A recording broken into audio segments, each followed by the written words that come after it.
So by the time we answer this question today, then tomorrow, we're going to talk about the skills and those things that we need to now get ready to take over. God will bless us in Jesus' name.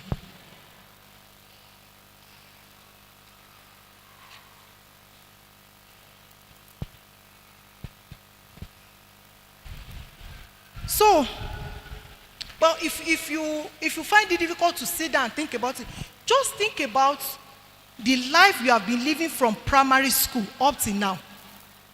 Think about the fact that, are you comfortable with yourself? Do you appreciate yourself? Do you love yourself? Can you come out? Can you come out boldly? Do you I'm ready? Because God is looking for those that are ready. Psychologically.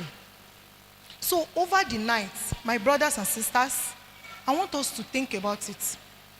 Think about the kind of life you've been living, because all these things would have started from, would have been seeing the traces even up till now within us. I know all these things because sometimes you see people, they are healthy, they are going to church, they are doing well, but when you interact with them, they'll tell you what they are facing. So don't deceive yourself.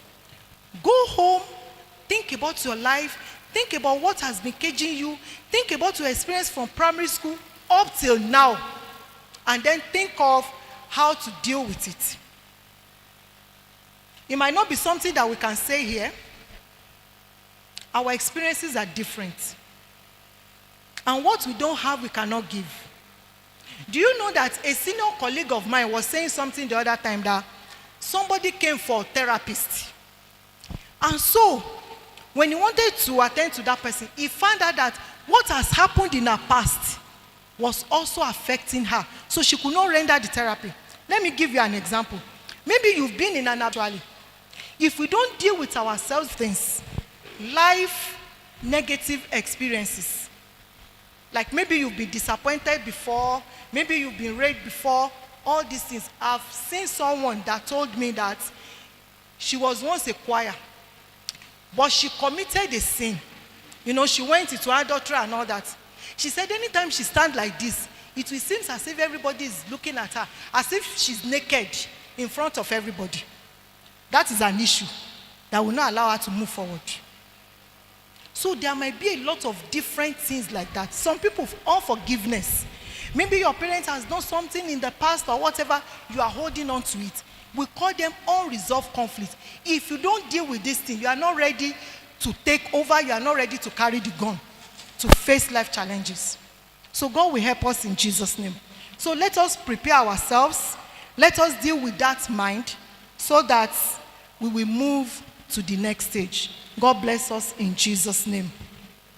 God bless us in Jesus' name. Amen. So, do you have any questions?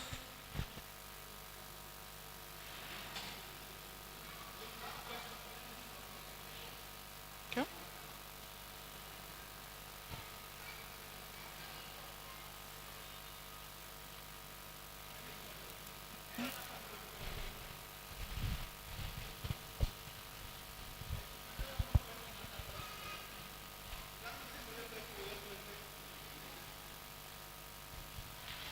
Praise the Lord. I have two questions. Okay. The first question, you said, in your teaching, you said, if you can control your mind, means you can rule the world. Now, there's an issue that has been bothering me, negative lifestyles, which I willingly, like you said, is choice. I willingly consented and just flowing with the trend.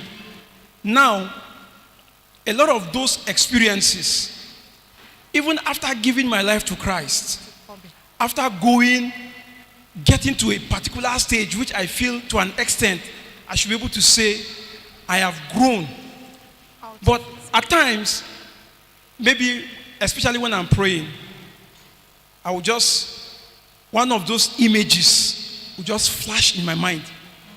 Now I have done everything possible to expel, to ban those. It's just like these annoying MTN messages that you keep stopping and they continue.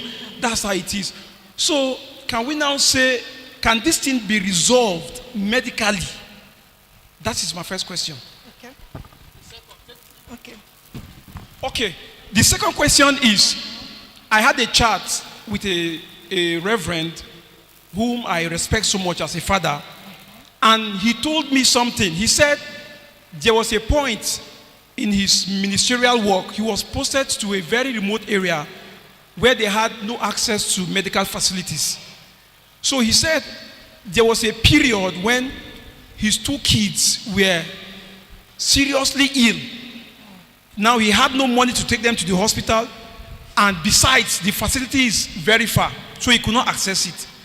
Now he said, before going to that village, there was a time he was sick. He went to the hospital. He was given injection, and they said, go and get someone to inject you. So he didn't finish the injection because he got well before the injection was exhausted. So he still had like 2 or 3 of those injections left.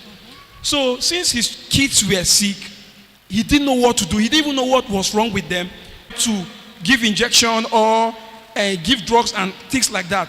Now, if that is the case, then why is it so? Don't you think it is better to get